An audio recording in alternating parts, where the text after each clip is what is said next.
Hello students, আজি আমি পঢ়িম সলিউশন চ্যাপ্টাৰ টো এটা ইম্পৰ্টেন্ট টপিক সলিবিলিটি ঠিক আছে তো ইয়াৰ আগতে আমি কনসেন্ট্ৰেচন অফ সলিউশন পঢ়িলো আৰু লগতে কনসেন্ট্ৰেচন অফ সলিউশনৰ ওপৰত কিছুমান ৰিলেটেড কোৱেশ্চন কৰিলো ঠিক আছে এটা সলভেন্ট লৈ ললো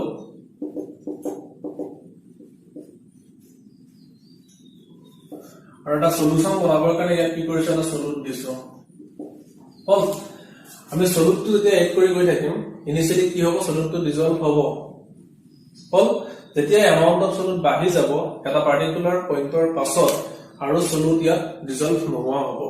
বুজি পাইছা তো যোনখিনি আমি সলিউট এড কৰিম সেই সলিউটখিনি কি হ'ব তলত সেটেল হ'ব ঠিক আছে ইয়াৰ পৰা আমি কি দেখিলো এটা গিভেন এমাউন্টৰ সলভেন্টে এটা ম্যাক্সিমাম এমাউন্টৰ সলিউটে সদায় ডিজলভ কৰিব পাৰিব তাতকৈ আৰু বেছি ডিজলভ কৰিব নোৱাৰে এই যে ম্যাক্সিমাম এমাউন্টৰ সলিউট এটা সলভেন্টত ডিজলভ হ'ব that amount is known as solubility ঠিক আছে মানে আমি কব পাৰো the maximum amount of solute that can be dissolved in a particular amount of solvent at a constant temperature is known as solubility ঠিক আছে এতিয়া আমি চাম কি কি ফ্যাক্টৰৰ ওপৰত solubility ডিপেন্ড কৰিব factors affecting solubility. First of all, nature of solute and solvent. Mana solute aru solvent or nature upor depend koribo. Number 2 ahile temperature. Or number 3 depend koribo pressure. Generally 18 factor upor kodai solubility depend koribo. Thik ase? এতিয়া এই factor ভিতৰ effect কেনেকে হয় হেতু সাবৰ কাৰণে আমি কি কৰো solubility of solid in liquid solubility of solid in liquid আৰু তাৰপিছত চাম solubility of gas in liquid হল এটা আমি কি কৰো সাপোজ যোনটো সলিড আছিল সেই সলিডটো আমি কি কৰিলো সোডিয়াম ক্লোৰাইড লৈ ললো বুজিবৰ কাৰণে আৰু যোনটো সলভেন্ট সেইটো আমি লৈছো কি ওয়াটাৰ যদি আমি সোডিয়াম ক্লোৰাইড ওয়াটাৰত দিম ইনিশিয়ালি যেটো NaCl আছিলে সেই NaCl টো ব্ৰেক হৈ ফৰ্ম হ'ব কি Na পজিটিভ আৰু লগতে Cl নেগেটিভ হল এই NaCl টো ব্ৰেক হৈ পেলাই সলিউশনটোলে কি যাব Na পজিটিভ আৰু Cl নেগেটিভ যাব ইয়াক কোৱা হ'ব কি ডিসলিউশন নাম্বাৰ 1 হ'ব কি ডিসলিউশন হল যেতিয়া ডিসলিউশন হ'ব সলিউশনটো Na পজিটিভ আৰু Cl নেগেটিভ আয়ন বাঢ়ি যাব মানে কনসেন্ট্ৰেচন বাঢ়িব হলে তো নেক্সট আমি কি কৰি আছো সোডিয়াম ক্লোৰাইড এড কৰি গৈ আছো আমি সলিবিলিটি পাই গলো মানে ম্যাক্সিমাম এমাউন্টৰ সলিউট আমি ইয়াত ডিজলভ কৰি দিলো হল আৰু ইয়াত সলিউট আমি ডিজলভ কৰিব নোৱাৰো বা এড কৰিব আমি নোৱাৰো এড কৰিলো কি ডিজলভ নহয় তেনেকুৱা সলিউশনক কোৱা হ'ব কি স্যাচুৰেটেড সলিউশন হলে তো যেতিয়া স্যাচুৰেটেড সলিউশনটো ফৰ্ম হৈ যাব তেতিয়া কি হ'ব Na পজিটিভ আৰু Cl নেগেটিভে কম্বাইন কৰি NaCl দিব ঠিক আছে আৰু তাক কোৱা হ'ব ক্ৰিষ্টেলাইজেচন নাম্বাৰ 2 ক্ৰিষ্টেলাইজেচন বুজিছা ফাৰ্স্ট ডিসলিউশন হৈ আছিল যেতিয়ালৈকে স্যাচুৰেটেড সলিউশন পোৱা নাছিল যেতিয়ালৈকে ডিসলিউশন হৈ আছে আমি সোডিয়াম ক্লোৰাইড দি আছো কি হৈছে তোমাৰ সোডিয়াম ক্লোৰাইডটো ব্ৰেক হৈ Na পজিটিভ আৰু Cl নেগেটিভ ফৰ্ম হৈ আছে আমি ম্যাক্সিমাম এমাউন্টৰ ডিজলভ কৰালো তাতকৈ আৰু ডিজলভ নহয় তেতিয়া কি হ'ব স্যাচুৰেটেড সলিউশন ফৰ্ম হ'ল তো স্যাচুৰেটেড সলিউশনত যোনবোৰ আমি আয়ন পাইছিলো Na পজিটিভ আৰু Cl নেগেটিভ আয়ন পাইছিলো তাহাতে কি কৰিব নিজৰ লগতে কম্বাইন কৰি আকৌ NaCl দি দিব তো ইয়াক কোৱা হ'ব কি ক্ৰিষ্টেলাইজেচন হল এটা ইম্পৰ্টেন্ট কথাটো in case of saturated solution the rate of dissolution and rate of crystallization both are equal ঠিক আছে তো সেই কাৰণে আমি কি ওভাৰঅল এফেক্ট টু হিমান নেদেখো যিমান ৰেটত ব্ৰেক হৈছে হিমান ৰেটত কম্বাইন কৰিব মানে এটা ইকুইলিব্ৰিয়াম এস্টাবলিশ হ'ব কন্টিনিউয়াস প্ৰসেস এটা থাকিব আৰু ইকুইলিব্ৰিয়াম এস্টাবলিশ হ'ব that equilibrium is known as dynamic equilibrium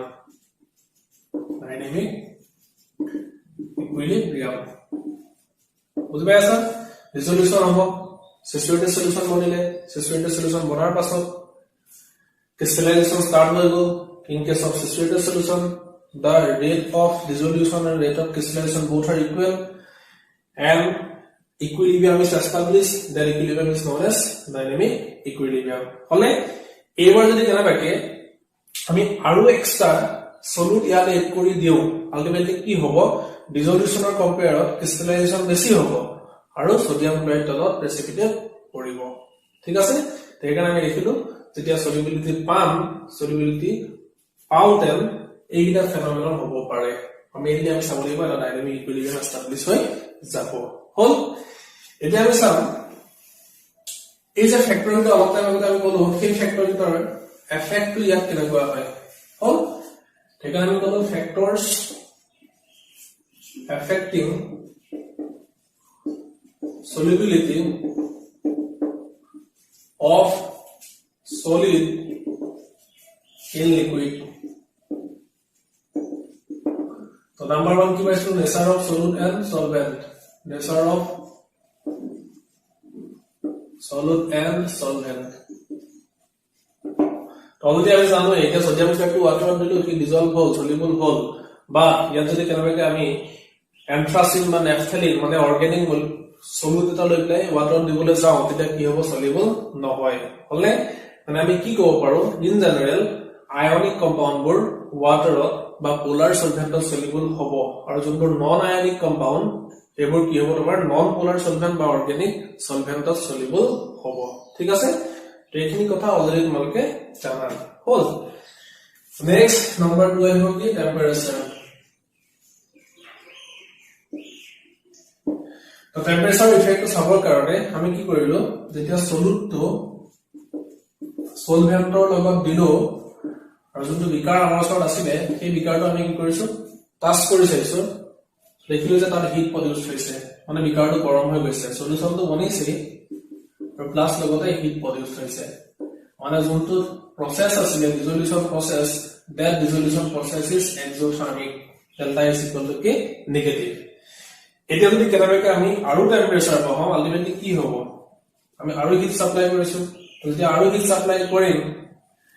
according to Lissy-Peters principle equilibrium to move কৰিব from right to left আৰু যেতিয়া right to left move কৰিব solubility কি হ'ব কমিব ঠিক আছে কিন্তু এবাৰ আমি কনসিডাৰ কৰি ললো যোনটো ডিসলিউশন প্ৰসেস এই প্ৰসেসটো কি হৈছে হিট সাপ্লাই হে কৰিবলগীয়া হৈছে মানে হিট এবজৰ্ব কৰিছে হলে হিট এবজৰ্ব কৰিছে সলিউশনটো বনিছে আৰু ডেল্টা ইজ ইকুয়াল টু কি বুলি ক'লো পজিটিভ মানে এন্ডোথার্মিক প্রসেস এবাৰ যদি টেম্পাৰেচাৰ বহা আলটিমেটলি কি হ'ব আৰু হিট সাপ্লাই কৰিছো যেতিয়া হিট সাপ্লাই কৰিম according to Lissy-Peters principle equilibrium to move কৰিব from left to right ঠিক আছে আৰু এবাৰ কি হ'ব solubility বাঢ়িব তো সেইকাৰণে টেম্পাৰেচাৰ এফেক্ট বুলি আমি ক'লে কম যে when the dissolution process is exothermic then solubility decreases with increase in temperature and when the dissolution process is endothermic then the solubility increases with increase in temperature হলো ঠিক আছে কিন্তু কিছুমান এক্সেপশন কেস আছে তো হেমু তোমালোকে ৰেফাৰেন্স বুক পঢ়িলে পাবা হল তো নেক্সট আহিলা নম্বৰ 3 প্ৰেসাৰ The pressure effect যদি আমি in case of solid in liquid চাও তেতিয়া ইয়াৰ effect to হিমান significant নহয় because solids are incompressible আৰু liquid কো হিমান compress কৰিব পৰা নাযায় ইয়াত আমি কিবা এটা solid দিছো কি soluble হোৱা নাই pressure apply কৰাৰ পাছতো কি soluble নহয় ঠিক আছে সেই কাৰণে pressure effect to Himan significant নহয় সেইকাৰণে আমি ক'ব পাৰো pressure has no effect on solubility of solid in liquid হল এইগিটা ফ্যাক্টৰে কেনেকৈ এফেক্ট কৰে আমি গম পালো তো নেক্সট আমি চাম solubility of gas in liquid solubility of gas in liquid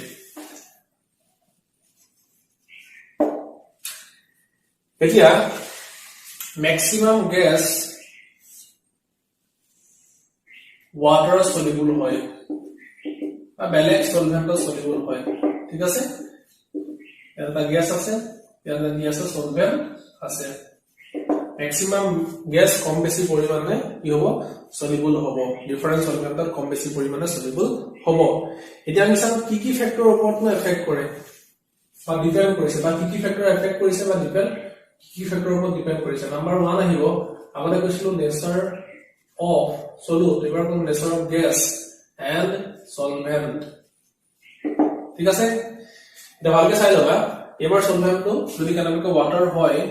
কিছুমান গ্যাস ওয়াটাৰত লেস সলিউবল আৰু কিছুমান গ্যাস ওয়াটাৰত কি হ'ব হাইলি সলিউবল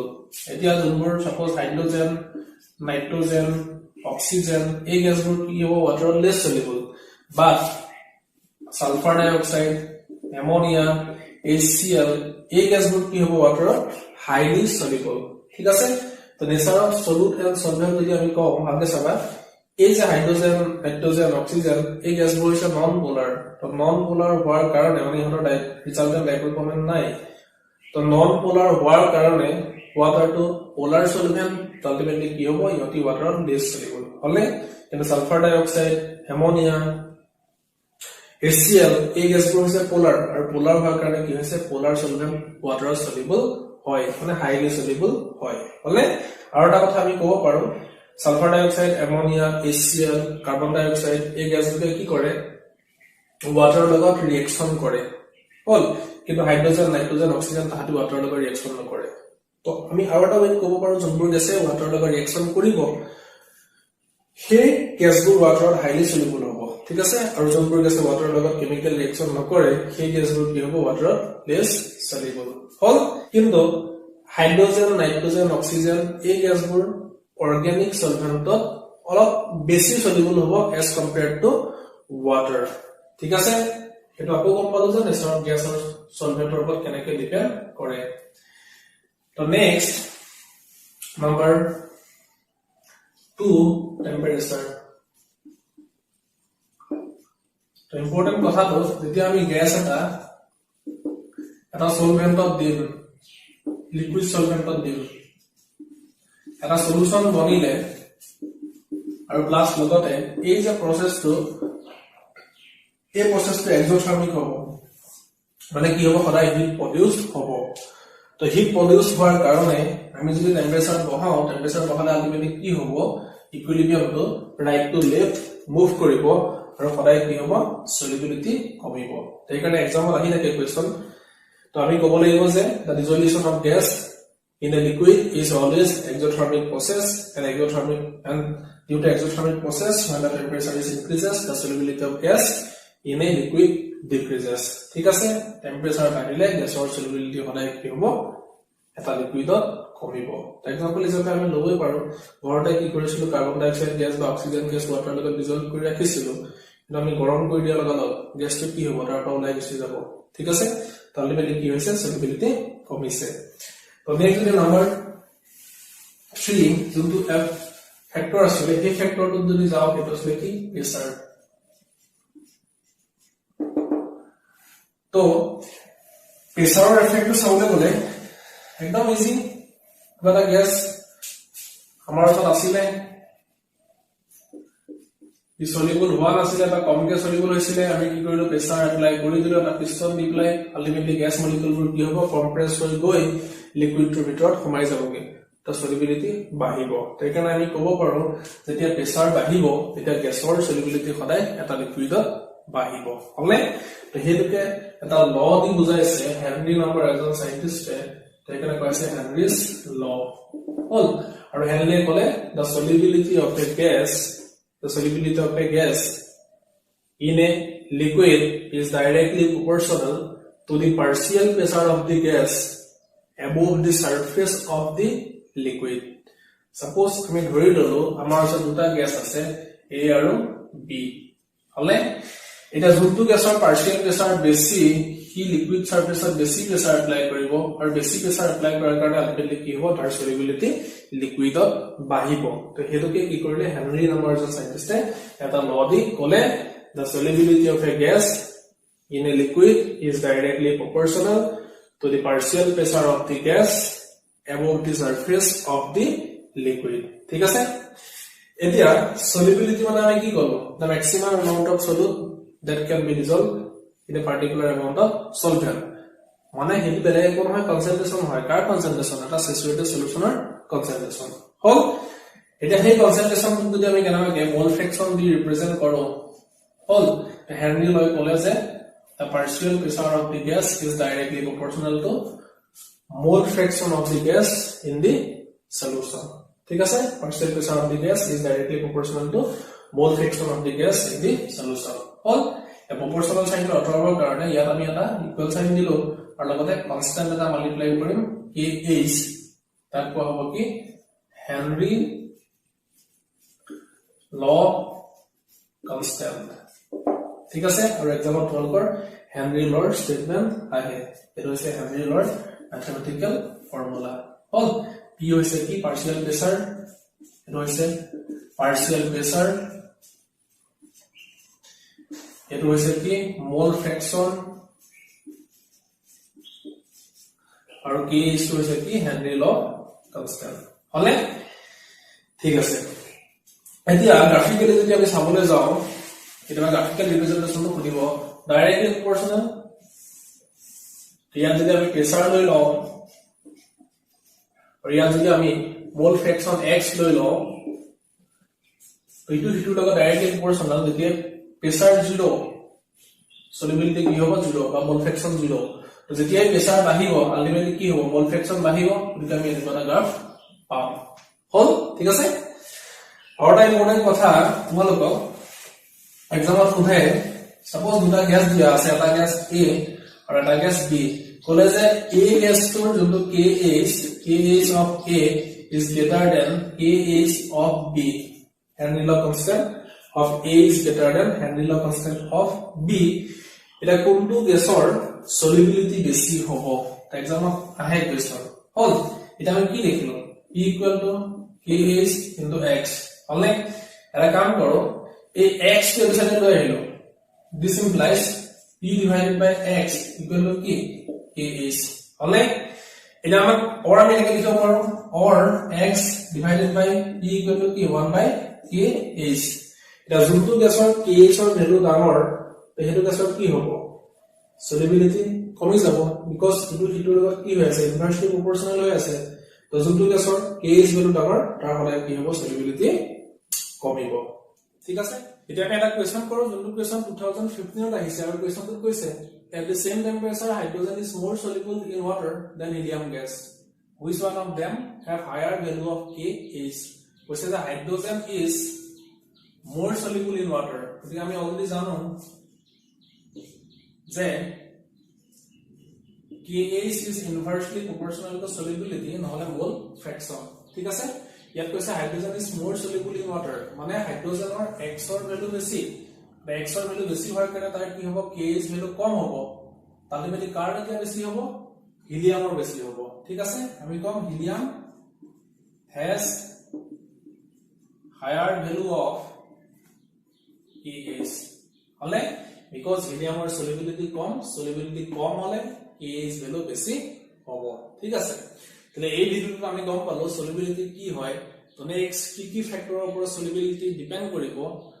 তো নেক্সট আমি পঢ়িলো solubility of solid in liquid, solubility of gas in liquid, আৰু লগতে আমি হেনৰি ল পঢ়িলো, আৰু লগতে হেনৰি লৰ লগত ৰিলেটেড এটা আমি প্ৰবলেম কৰিলো যোনটো এক্সামত আহিছে, আৰু এনেকুৱা টাইপৰ কোৱেশ্চন এক্সামত আহি থাকে. ঠিক আছে, থ্যাংক ইউ.